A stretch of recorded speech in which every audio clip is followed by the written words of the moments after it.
네, 안녕하세요. 이번 페스트 MRI 챌린지에서 이제 감사하게도 좋은 성적을 거두게 돼서 수상하기를 남기게 된 팀 의아의 최진필입니다. 먼저 팀 소개를 먼저 드리면은 팀 이름은 제가 이 챌린지의 신청 기간이 시험 기간이랑 겹쳤어가지고 이제 시험 기간에 힘들다는 생각과 일단 포스터들을 보고 일단 신청만 해놓자는 그런 나이브한 생각이 겹쳤어서 그렇게 큰 의미 부여를 하지 않고 짓게 되었습니다. 팀원은 이제 저 혼자 기계공학부 최진필 저 1인 팀으로 참가했었고 뭐 고전 머신러닝, 생성 AI 등에 관심을 갖고 있습니다. 배운 점에 대해서 먼저 말씀드리면은 첫 번째로는 MRI 데이터라는 새로운 도메인에 대해서 배울 수 있었다는 게 좋았던 점 같고요. 특히 K-스페이스 안에서만 뭔가 딥러닝 학습이 이루어지는 게 아니라 결국에는 맨 마지막에는 사람이 보기 좋게 또 어떤 병변들이 잘 일어나지 않고 없어지지 않고 잘 보기 좋게 만들어준다는 그러한 두 가지 도메인을 크로스해서 학습시켜야 되는 그러한 데이터 구성이었어서 좀 더 새로웠던 것 같고, 두 번째로는 데이터가 가장 중요하다는 점을 다시 한번 느끼고 가는 게 마스킹 하는 것을 직접 열어보시면 실제로 4배나 8배로 엑셀러레이트 된 부분이 아니라는 점, 또한 두 번째로는 이제 리더보드의 마스킹이 그것과 똑같고, 또한 뭐 SSIM을 평가하는 데 있어서 뭐 백그라운드를 제거하기 위해서 여러 가지 뭐 에로션이라든지 딜레이션인과 같은 코드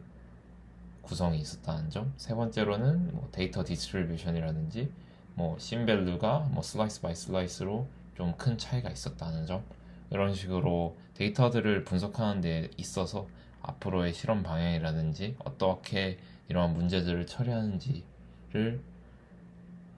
할 수 있는 아이디어의 원천이 되기 때문에 데이터가 가장 중요하다라고 다시 한번 깨닫게 되었고, 또한 이제 experiment should be done one by one이라고 해서 사실 학습을 시키는 데 있어서 여러 가지 피처들을 한 번에 뭔가 새롭게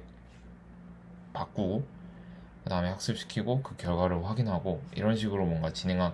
급해서 진행되는 경우가 많은데, 그럴 경우엔 나중에 결국에는 도대체 어떠한 피처, 어떠한 학습에 넣었던 어떠한 피처가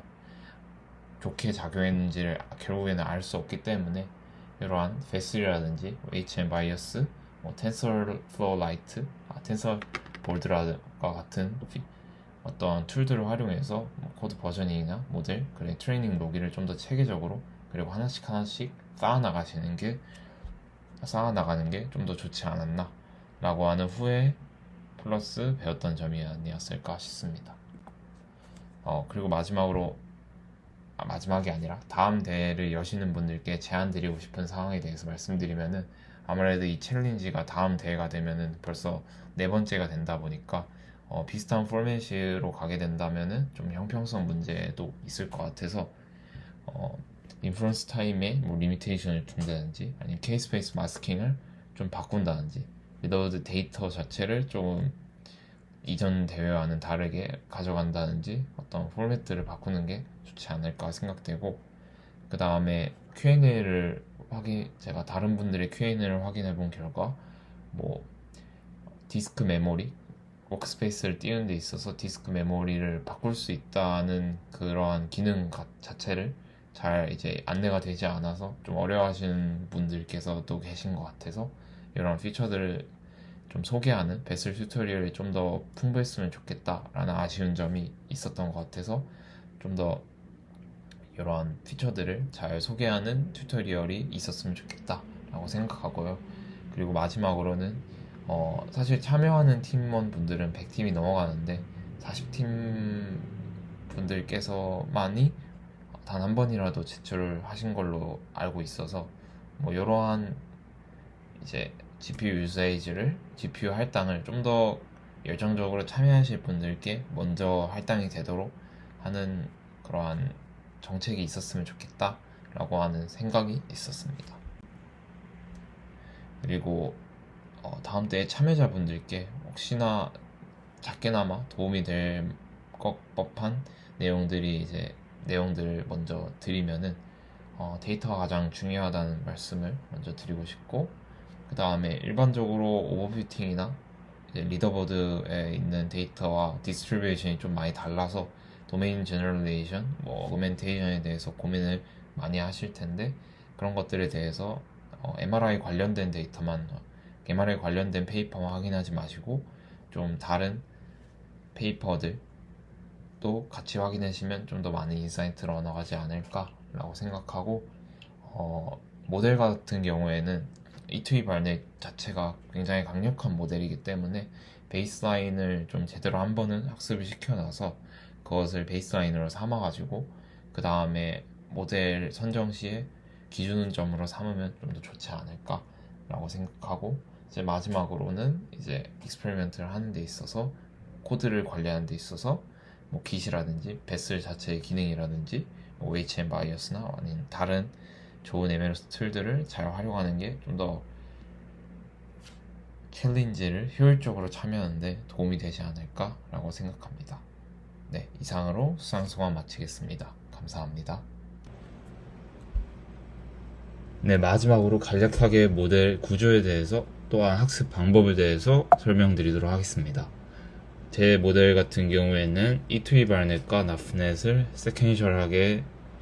앙상블한 모델로 먼저 E2E 발넷을 통해서 K-스페이스에서 어느 정도 리컨스트럭션이 잘 된 이미지를 생성해냅니다. 이때 리컨스트럭션 된 이미지는 일반적으로 심 로스 혹은 에런 로스를 학습할 경우 일반적으로 스무딩 프로블럼이 발생하기 때문에 이를 해소하기 위해서 엣지에서나 어디에서나 균일한 오리지널 이미지와의 디퍼런스를 갖고 있는 그래파를 통해서 엣지 관련된 정보를 넣어준다 라는 전략으로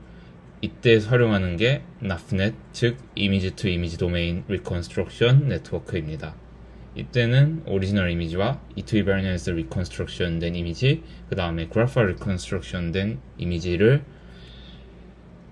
스택을 하여서 채널로 스택해서 3채널로 넣어줘서 마지막으로 파이널 리컨스트럭션 이미지를 얻게 됩니다.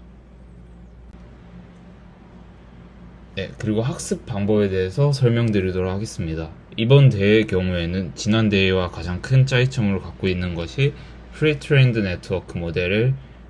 모델의 사용이 불가하다는 것이었습니다. 그래서 저는 저만의 프리트레인드 모델을 먼저 학습시키는 걸 목표로 하여 먼저 커스텀 E2E 발넷 프리트레이닝 from scratch, 즉 처음부터 E2E 발넷을 오버피팅과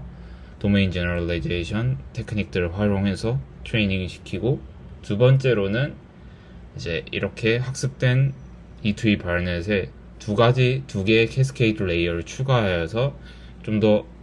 낮은 마스킹, 즉 8배 마스킹 혹은 7배 마스킹에 대해서 먼저 추가적으로 학습하였고, 그 다음에 마지막으로는 아까 말씀드렸다시피 이미지 리컨스트럭션 모델인 나프넷을 활용하여 그래파에서